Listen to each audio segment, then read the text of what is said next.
Caesar roll sevirsinizsə bu videonu diqqətlə izləyin. Evdə hazırlaya biləcəyiniz ən ləzzətli Caesar roll resepti paylaşıram. İlk öncə toyuğun sinə ətini bu şəkildə döyürəm.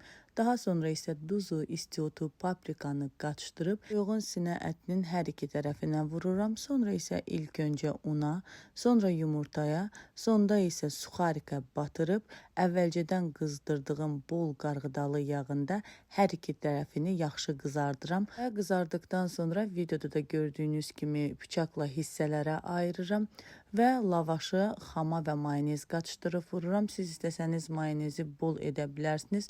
Sadəcə bizdə uşaqlar bu Caesar rolu çox sevdikləri üçün mən mayonezdən çox az istifadə edirəm.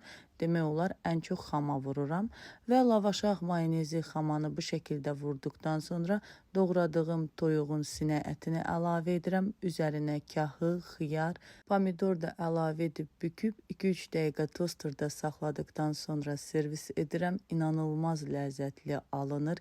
Yəni mütləq sizə evdə bir dəfə də olsa bundan hazırlayıb dadına baxmağı məsləhət görürəm.